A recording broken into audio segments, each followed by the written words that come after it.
اعوذ باللہ السمیع العلیم من الشیطان الرجیم بسم اللہ الرحمن الرحیم۔ اللہ کے نام سے شروع کرتی ہوں جو بہت ہی مہربان اور نہایت ہی رحم کرنے والا ہے۔ روحانی وظائف چینل کی طرف سے تمام ویورز کو السلام علیکم ورحمۃ اللہ وبرکاتہ۔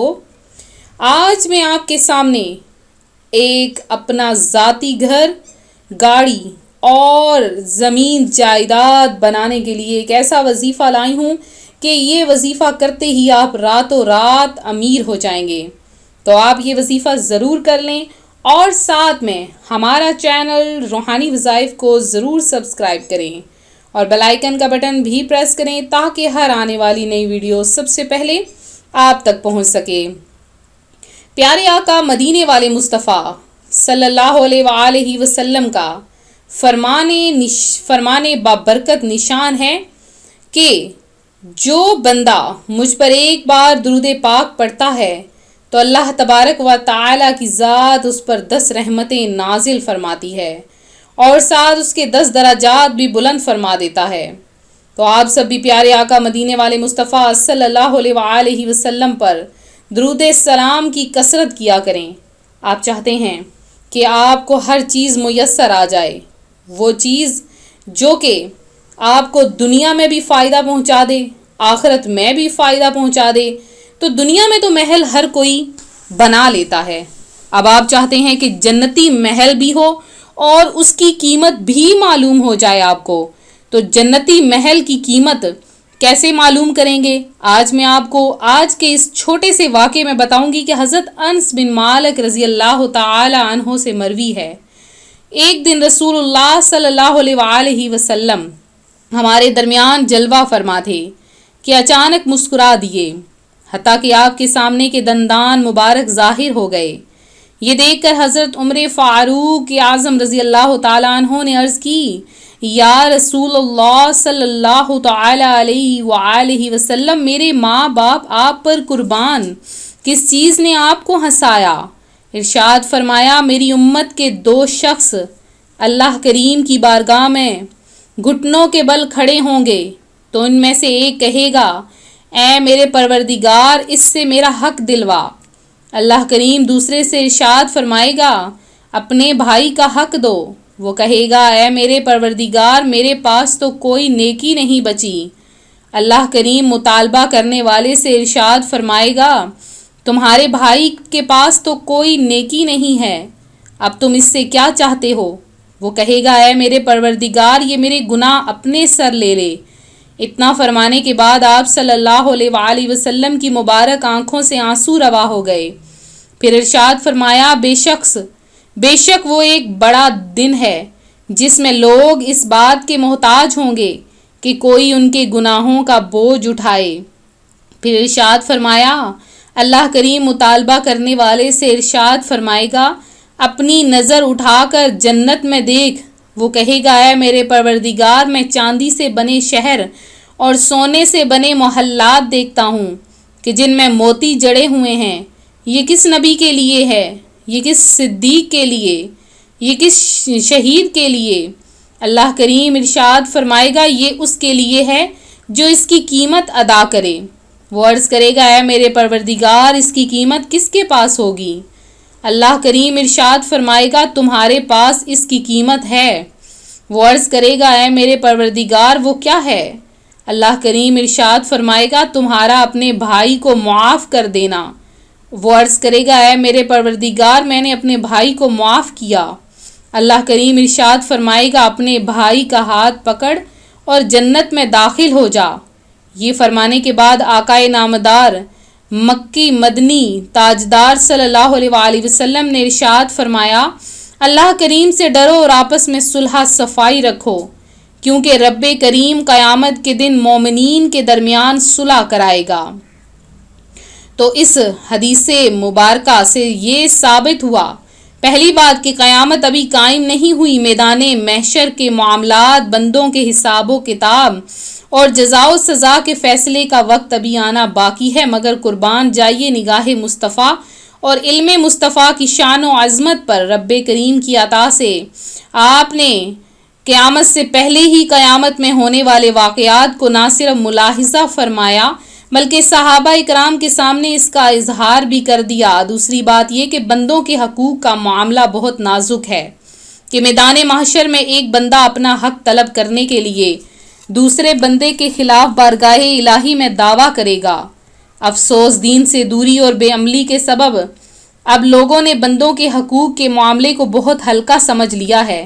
جائیدادیں غصب کر لیتے ہیں، کہیں والدین بچوں کو ان کے حقوق دینے پر راضی نہیں تو کہیں اولاد ماں باپ کے حقوق پر ڈاکہ ڈالے ہوئے ہیں، کہیں بیوی اپنے شوہر کے حقوق میں کوتاہی کر رہی ہے تو کہیں شوہر بیوی کے حقوق ادا کرنے سے جان چھڑا رہا ہے، کہیں رشتہ داروں میں حقوق کی ادائیگی کے معاملے میں سالوں سے جنگ جاری ہے تو کہیں پڑوسیوں کے حقوق میں کوتاہی ہو رہی ہے۔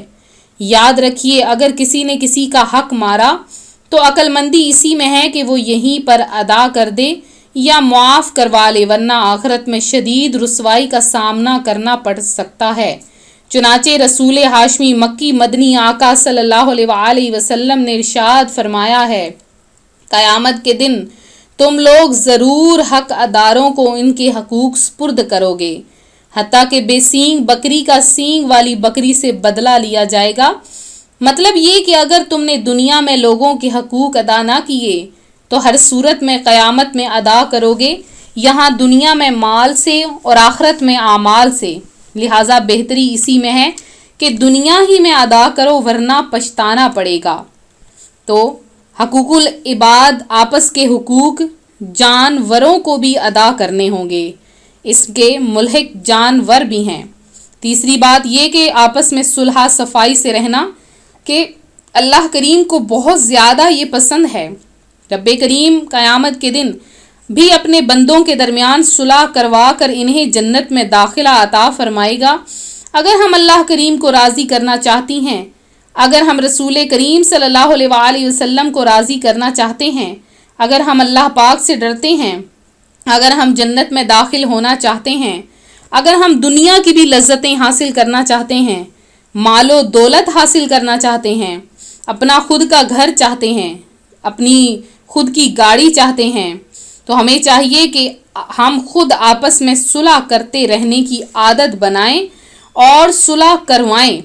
بے شک اللہ تبارک و تعالی پارہ 26 سورہ الحجرات کی آیت نمبر 10 میں ارشاد فرماتا ہے کہ مسلمان بھائی ہیں تو اپنے دو بھائیوں میں صلح کرو، اللہ سے ڈرو کہ تم پر رحمت نازل ہو جائے۔ تو یہ تھی چند خصوصی باتیں جو کہ آج کی ویڈیو سے کے متعلق تھیں۔ ہم آپ کے لیے جو وظیفہ لائے ہیں وہ بھی اسی چیز کے اندر آتا ہے کہ جو بندہ دوسرے کی مدد کرے، کسی غریب کے لیے گھر بنائے تو وہ جنت میں ایک محل تعمیر کروا سکتا ہے۔ آپ لوگ چاہتے ہیں اپنا ذاتی گھر ہو، اپنی گاڑی ہو، آپ لوگوں کی بھی زمینیں جائیداد ہوں، کسی قسم کی تنگی نہ ہو، مشکلات نہ ہو، پریشانیاں آپ کے اوپر نہ آئیں، تو بس ایک لفظ کا چھوٹا سا وظیفہ کر لیں۔ انشاءاللہ تعالی روزانہ صبح طلوع آفتاب اور غروب آفتاب سے پہلے آپ نے یہ عمل کرنا ہے۔ آپ دیکھیں گے کہ چند ہی دنوں میں آپ کا اپنا گھر ہوگا، آپ کی ذاتی گاڑی ہوگی اور جو کچھ بھی چاہتے ہیں وہ آپ کے پاس ہوگا، راتوں رات آپ امیر ہو جائیں گے۔ یہ کوئی باتوں والا صرف وظیفہ نہیں ہے، یہ وظیفہ اتنا پاورفل ہے کہ قرآن پاک کی آیت کریمہ کا وظیفہ ہے۔ تو جب قرآن پاک کی آیت کریمہ کے ساتھ درود پاک ملا لیا جائے گا تو دیکھیں کتنا ہی مبارک وہ وظیفہ ہوگا اور کس طرح سے فوری طور پر اس وظیفے میں برکت ڈال دی جائے گی کہ جو حضرات بھی کرائے پر رہتے ہیں اور اپنا گھر نہیں ہے، اپنی گاڑی نہیں ہے، اپنے گھر کی خواہش رکھتے ہیں لیکن اسباب نہیں ہیں، تو آج سے یہ باکمال وظیفہ شروع کریں اور پھر دیکھیں وظیفے کا کمال۔ اللہ رب العزت کیسے اسباب مہیا فرماتے ہیں۔ آپ نے پڑھنا کیا ہے، سلام علی ابراہیم وصلی اللہ علی النبی الکریم، سلام علی ابراہیم وصلی اللہ علی النبی الکریم۔ روزانہ صبح طلوع آفتاب اور غروب آفتاب، یعنی جب سورج طلوع ہو رہا ہو، نکل رہا ہو، اور جب سورج غروب ہو رہا ہو، اس سے پہلے آپ نے 313 بار یہ پڑھنا ہے جب تک آپ مکان کے مالک نہ بن جائیں. آپ اس کو پڑھتے رہیں. آپ دیکھیے گا کہ چند ہی دنوں میں آپ کیسے امیر ہو جائیں گے اور اپنے ذاتی مکان کے مالک بن جائیں گے. میں امید کرتی ہوں آج کی یہ میری ویڈیو آپ کو پسند آئی ہوگی. مزید ویڈیوز حاصل کرنے کے لیے ہمارا چینل روحانی وظائف کو ضرور سبسکرائب کریں اور ساتھ بیل آئیکن کا بٹن بھی پریس کریں اور ہمارا نیو چینل ٹیوٹر آف اسلام کو بھی ضرور سبسکرائب کریں. ملتے ہیں اپنی اگلی ویڈیو کے ساتھ. اپنا خیال رکھیے گا. فی امان اللہ.